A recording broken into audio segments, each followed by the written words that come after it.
Assalamualaikum warahmatullahi wabarakatuh. Selamat datang kepada seluruh mahasiswa di perkuliahan kita di mata kuliah pengantar ilmu politik.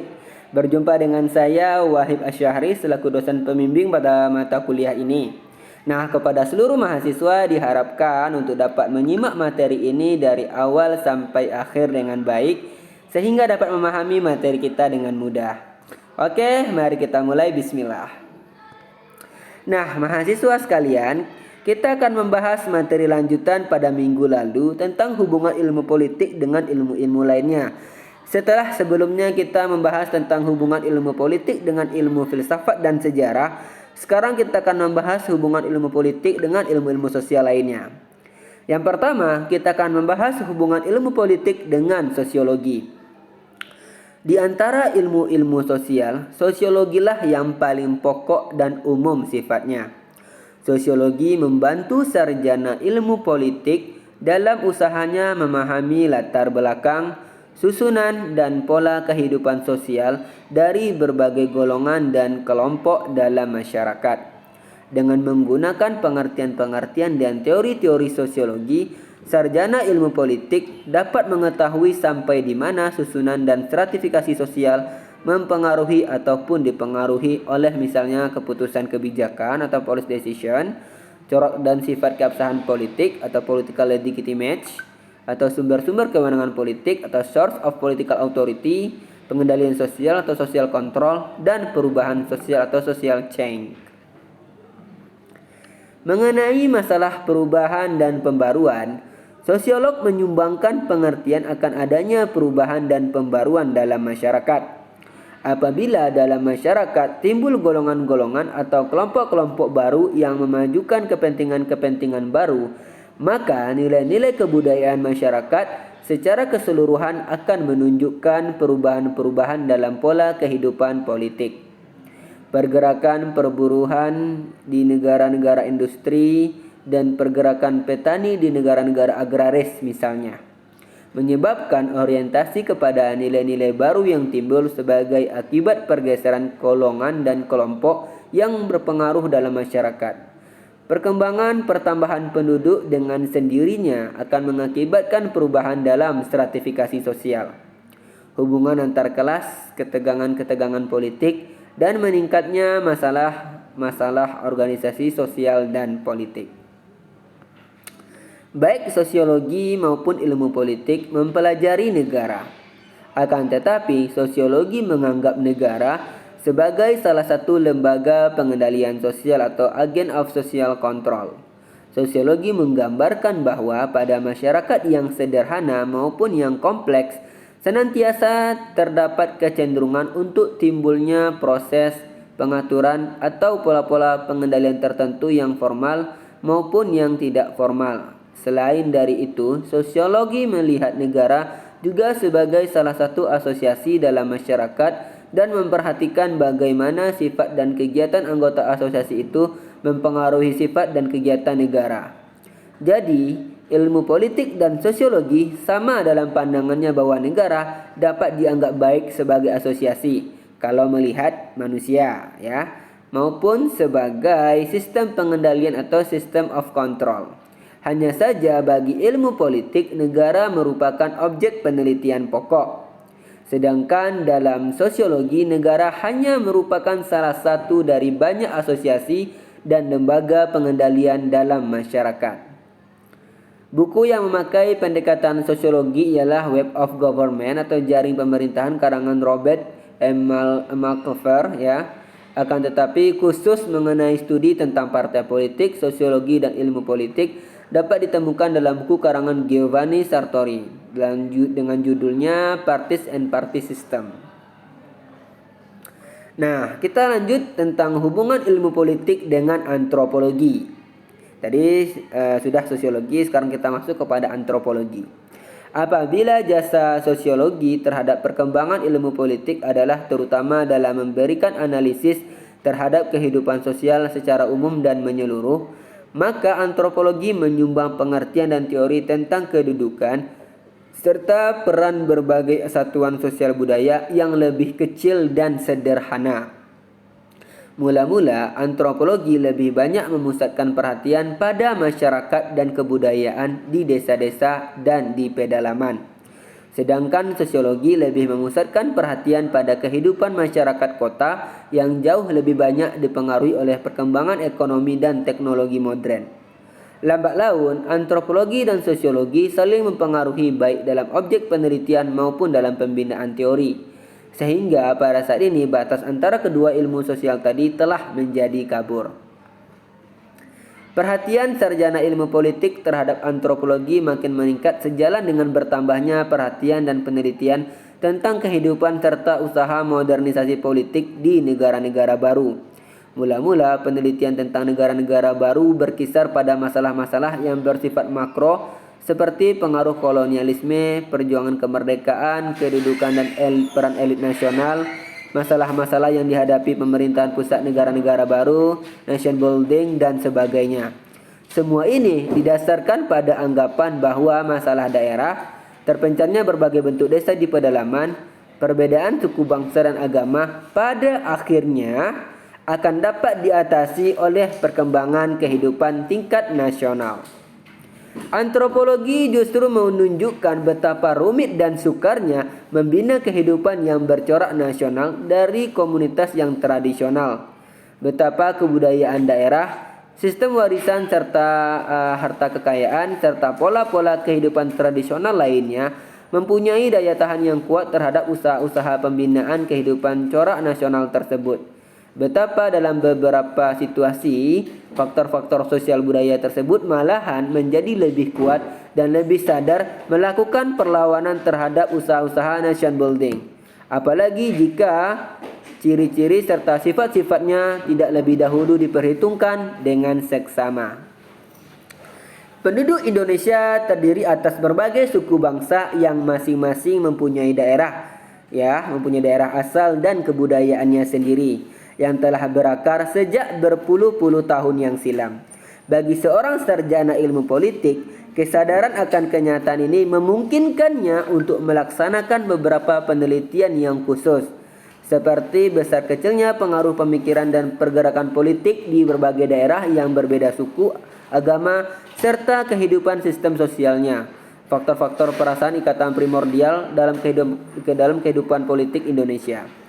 Sampai di mana pengertian dan kesadaran berbangsa Indonesia terdesak atau dibatasi oleh pola-pola kesetiaan suku dan kebudayaan setempat.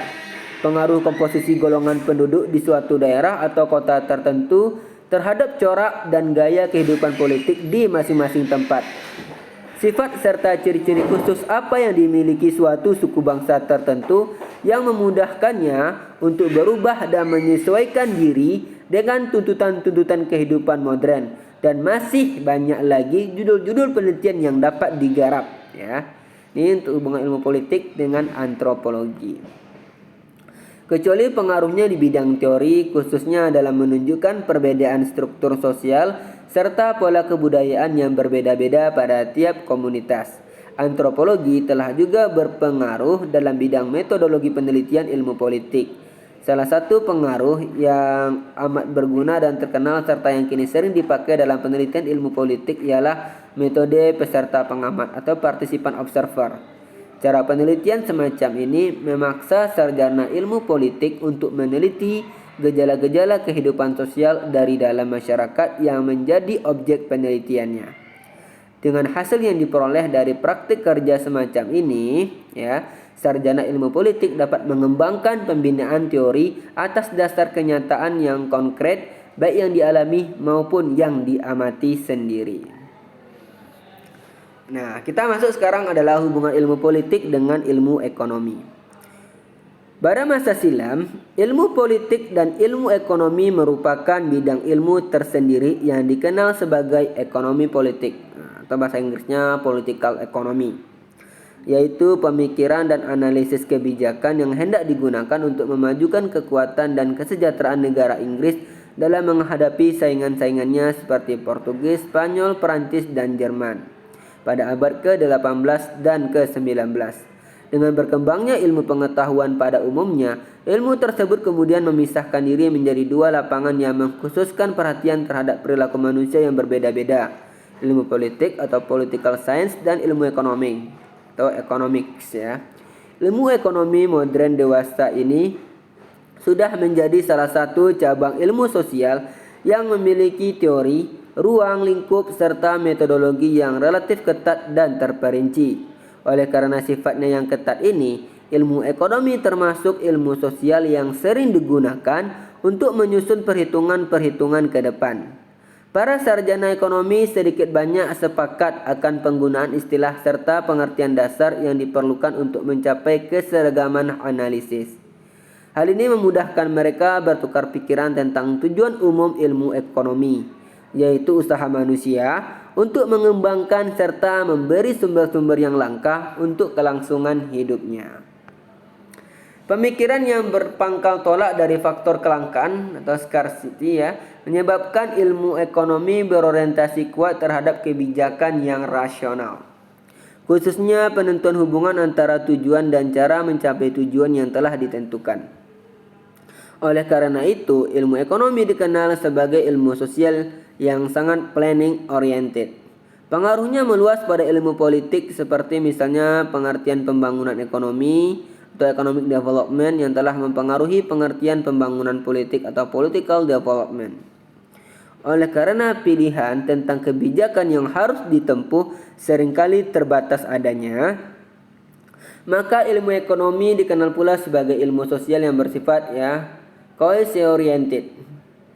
Hal mana telah berpengaruh pada pengkhususan penelitian mengenai decision making dalam ilmu politik modern.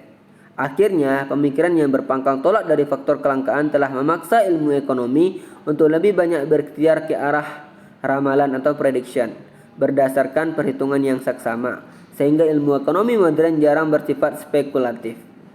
Ikhtiar menyusun ramalan ini berpengaruh pada sebagian sarjana ilmu politik untuk mendasarkan teori dan metodologinya pada suatu pendekatan yang lebih ilmiah, yang terkenal dengan pendekatan tingkah laku atau behavioral approach. Dalam mengajukan kebijakan atau siasat ekonomi tertentu, seorang sarjana ekonomi dapat bertanya kepada seorang sarjana ilmu politik tentang politik manakah kiranya yang paling baik disusun guna mencapai tujuan ekonomi tertentu. Dalam mengajukan kebijakan untuk memperbesar produksi nasional misalnya, sarjana ilmu politik dapat ditanya dengan cara-cara mengurangi hambatan politis yang mengganggu usaha ke arah tujuan itu. Pembangunan 5 tahun di Indonesia di masa lalu memperhitungkan pula perkembangan sosial dan politik yang mungkin terjadi sebagai akibat pergeseran ekonomis yang timbul dari berhasil atau gagalnya kebijakan tertentu. Sebaliknya, seorang sarjana ilmu politik dapat meminta bantuan sarjana ekonomi tentang syarat-syarat ekonomis yang harus dipengaruhi guna mencapai tujuan politis tertentu, khususnya yang menyangkut pembinaan kehidupan demokrasi. Dengan pesatnya perkembangan ilmu ekonomi modern, khususnya ekonomi internasional, kerjasama antara ilmu politik dan ilmu ekonomi makin dibutuhkan untuk menganalisis siasat-siasat pembangunan nasional. Seorang sarjana ilmu politik tidak dapat lagi mengabaikan pengaruh dan peran perdagangan luar negeri, bantuan luar negeri, serta hubungan ekonomi luar negeri pada umumnya terhadap usaha-usaha pembangunan dalam negeri.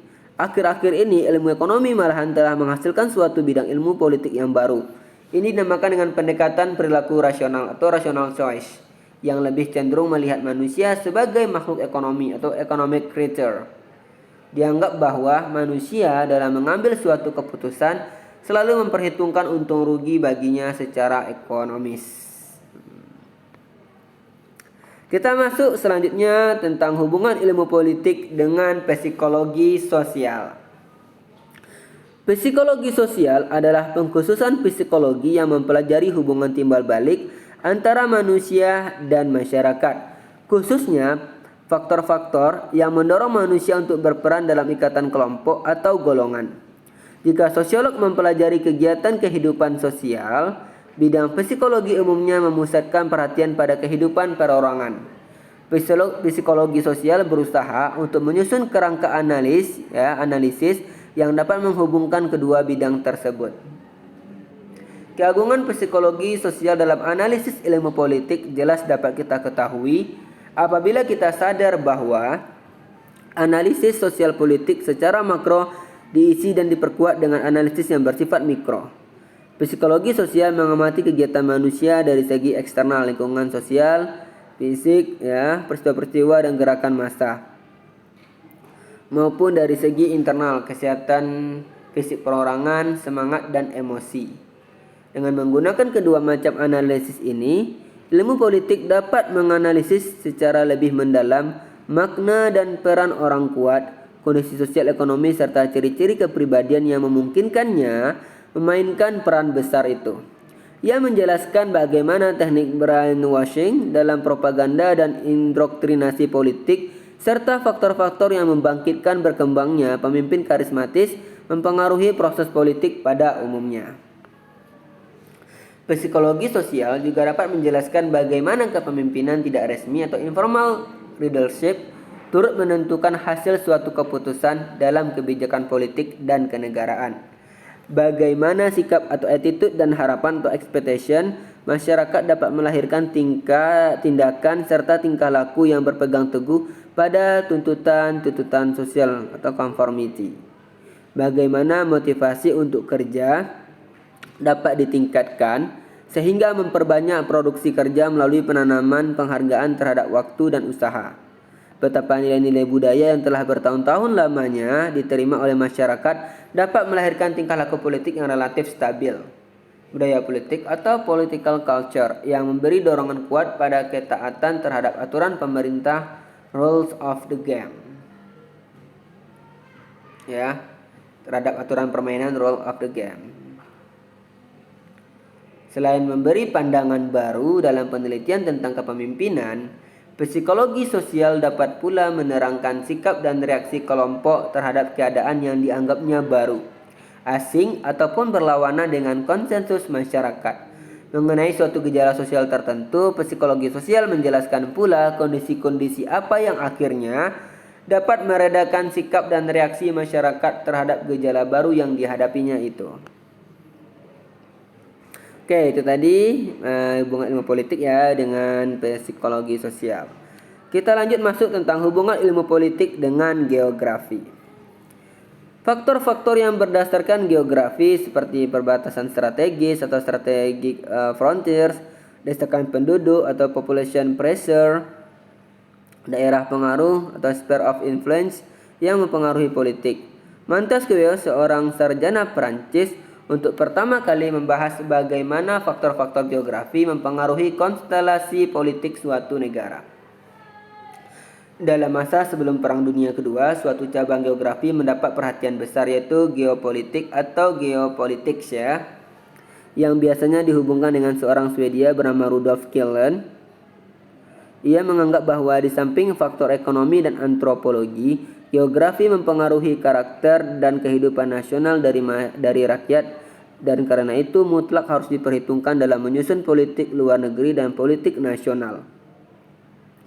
Dengan kekalahan Nazi Jerman yang banyak memakai argumentasi berdasarkan geopolitik seperti faktor ras, Lebensraum, faktor ekonomi dan sosial untuk politik ekspansinya, geopolitik mengalami perkembangan.